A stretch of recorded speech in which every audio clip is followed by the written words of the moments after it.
Hello दोस्तों, कैसे आप सब? आई होप कि आप सब अच्छे होंगे।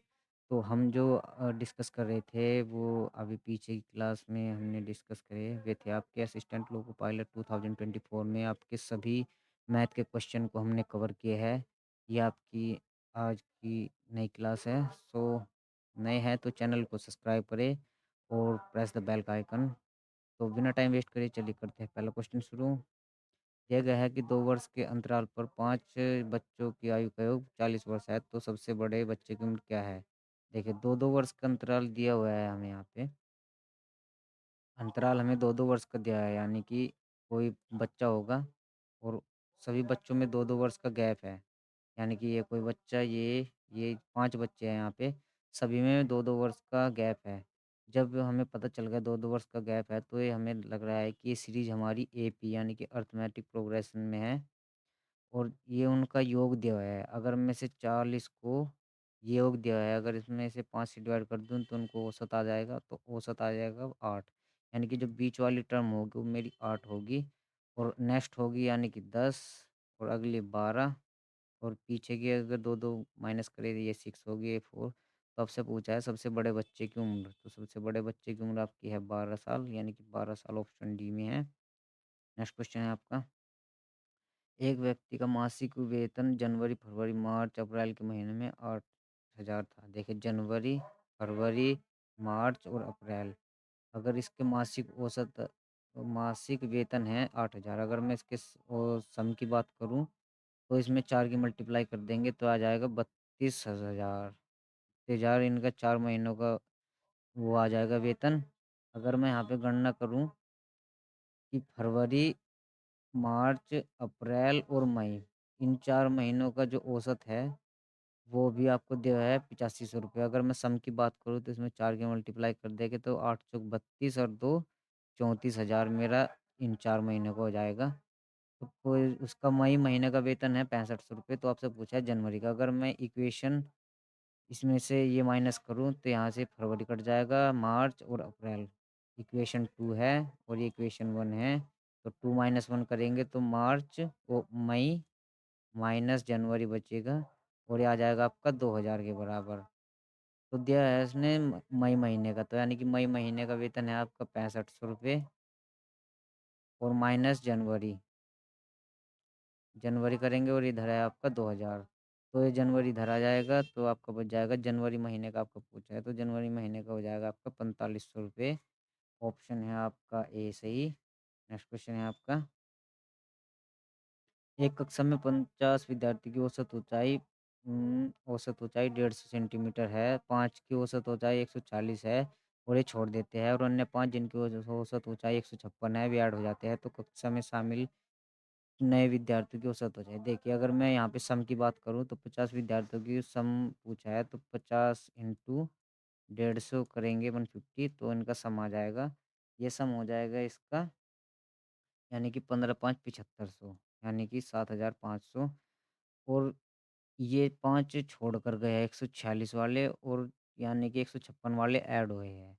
तो ओवरऑल 146 में से 156 देखिए गैप, तो यहाँ पे जो है 10 का इंक्रीमेंट हो रहा है। 10 का 10 का इंक्रीमेंट हुआ है 5 पर, तो ये हो जाएगा 50। यानी कि ओवरऑल 50 और इसमें सम में बढ़ जाएगा और ये हो जाएगा आपका 0, 5, 5 और 7। तो अभी नया औसत क्या होगा? तो नया औसत जो होगा फिर 50 से डिवाइड कर देंगे, तो 7550 को मैं 50 से डिवाइड करूँ तो मेरा नया औसत आ जाएगा। ये इससे डिवाइड हो जाएगा, 5 से कट जाएगा, 5 एकम 5 और 5 पंजे 25। ये इससे डिवाइड करेंगे तो आ जाएगा 5 एकम 5, 5 पंजे 25, 5 एकम 5, यानी कि 151 सेंटीमीटर मेरा आंसर आ जाएगा, ऑप्शन सी। नेक्स्ट क्वेश्चन है आपका।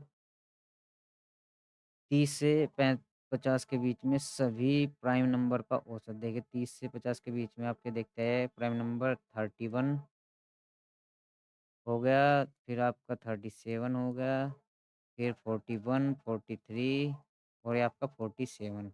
अगर इन पाँचों को ऐड करें 120 और 60 180 और 190, ये आपका 47 है। 190 और ये हो जाएँगे 7 और 2 9 यानी कि 199। तो औसत पूछा है एवरेज, एवरेज होगा टोटल बटे नंबर यानी कि 5। तो इससे 5 से डिवाइड करेंगे तो आपका आ जाएगा 5 तिया 15, 5 तिया 15, 5 अट्ठे 40, 5 नम 45, 5 अट्ठे 40 सॉरी 5 अट्ठे 40 हो जाएगा यानी कि 39 होगा यानी कि 39.8 यानी कि ऑप्शन है आपका डी सही। नेक्स्ट क्वेश्चन है 1 से 70 तक की संख्याओं में कितने प्रतिशत दोनों को मिलाकर इकाई अंक में एक के साथ है? यानी कि हमें 1 से 70 तक देखिए अगर मैं पहले देख लेता हूँ 1, 1 कितनी बार है कि पहले आया 1 यूनिट प्लेस पर, फिर 11 में भी है, 21 में है, 31 में है, 41, 51 और 61 और दूसरा नंबर है आपका 7 तो 7 होगा 7, 17, 27, 37 फिर आपका 47, 57 और ये आपका बचा 67। तो यहाँ पे देख लेते हैं 7 यहाँ पे है और 7 यहाँ पे है। तो ओवरऑल ये नंबर हो गए 14। 14 नंबर हुए ऐसे। अब पूछा है कि प्रतिशत, प्रतिशत को फाइंड करने के लिए 14 यानी कि 70 में से दिया है तो 14 अपॉन 70 करेंगे और इंटू 100 तो ये 5 बार डिवाइड हो जाएगा तो 1/5 होती है आपकी 20%। सो 20% मेरा आंसर हो जाएगा। सिंपल क्वेश्चन था। नेक्स्ट क्वेश्चन है 8 के 3 लगातार गुणजों का योग 824 है तो सबसे बड़ा गुण है। देखिए जब ये कह रहा है इसमें सवाल में कि 8 के लगातार 3 गुणज अगर ये कोई संख्या है 8 फिर अगला इसका फैक्टर होगा 8 तिया 8 दूनी 16 और 8 तिया 24। क्यों ये क्योंकि ये मुझे अर्थमेटिक प्रोग्रेस में नज़र आ रहा है क्योंकि लगातार 3 दिए हुए हैं। तो अगर ये कोई 3 नंबर हैं, अगर मैं 2424 को मैं 8 से डिवाइड करूँ तो ये आ जाएगा मेरा औसत यानी कि बीच की वैल्यू आ जाएगी। तो ये आ जाएगा 8 तिया 24 ओह सॉरी 3 से डिवाइड करेंगे हम, 8 से नहीं। 3 से डिवाइड करेंगे तो 3 अट्ठे 24 और 3 अट्ठे 24 यानी कि जो बीच का नंबर आया है वो मेरे पास में 808 आया है। बीच का नंबर 808 है तो नेक्स्ट जो इससे 8 बड़ा होगा और इससे पहले वाला 8 कम होगा तो इससे बड़ा जो होगा 8 ज़्यादा होगा यानी कि 816 होगा और इससे पहले वाला होगा जो होगा वो 800 होगा। तो आपसे पूछा है कि सबसे बड़ा गुणज मेरा 816 है यानी कि ऑप्शन डी में। नेक्स्ट क्वेश्चन है एक भिन्न 1/2 हो जाती है यदि उसके अंश में 2 जोड़ दें और हर में 5 जोड़ दें यानी कि कोई भिन्न होगी, ये कोई भिन्न है। अगर इसमें +2 ऐड करें और हर में +5 ऐड करें तो हो जाएगी 1/2। 1/2 हो जाएगी ये भिन्न। और पूछा है यदि अगली कंडीशन हमारे पास में है कि यदि अंश और हर दोनों में से 2 घटा दिया जाए। दूसरी कंडीशन दी हुई है कि ये कोई भिन्न होगी, इसके अंश और हर में 2 घटा दिया जाए, -2 करने पर और इधर से -2 करने पर ये भिन्न हो जाएगी आपकी 1/3। तो अगर हम इसे बेसिक से करें तो लेंथी हो जाएगा। बाई ऑप्शन भी चेक कर सकते हैं हम। अगर मैं यानी कि 2 घटाकर 1 आ रहा है, यानी कि मैं अगर यहाँ 3 एज़्यूम कर लूँ और यहाँ 5 कर लूँ, तो 3 में से 2 घटाने पर 1/1 आ जाएगा और 5 में से 2 करने पर 3। अगर मैं यही भिन्न मान के चलूँ, तो ये 3/5 है। अगर इसमें 2 ऐड करूँ और ये हो जाएगा 5 और नीचे 5 ऐड करूँ तो हो जाएगा 10 तो इससे हो जाएगा 1/2 यानी कि हमारी जो भिन्न है वो 3/5 है।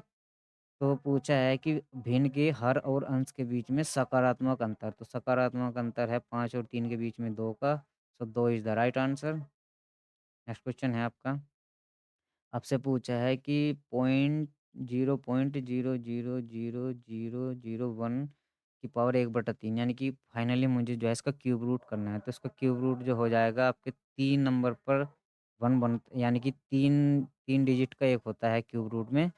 तो इसका क्यूब रूट जो हो जाएगा वो हो जाएगा 0.01। 0.01 मेरा आंसर हो जाएगा। ऑप्शन सी सही है।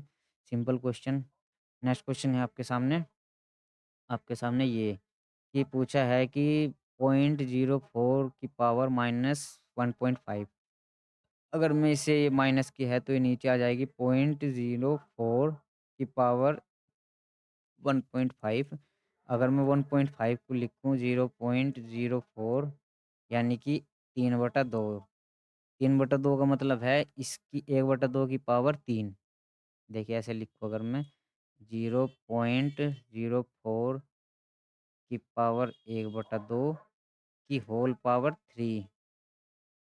अगर इसकी पावर 1/2 यानी कि अंडर रूट, तो अंडर रूट लेंगे हम 0.4 का तो ये आ जाएगा आपका 2, यानी कि 0.2 की पावर का मुझे अब क्यूब करना है बेसिकली।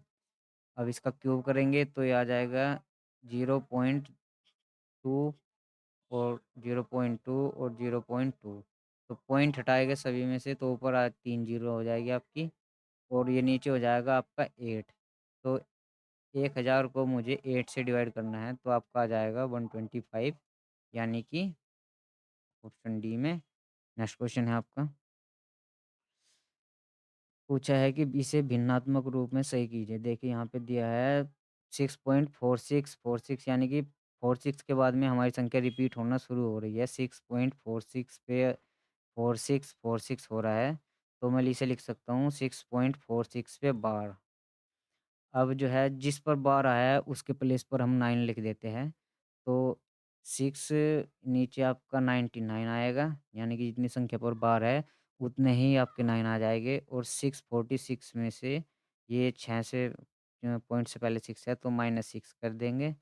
तो ऊपर हो जाएगा आपका 640 अपॉन 99। 640 अपॉन 99 मेरा है ऑप्शन बी में, तो B is the right answer.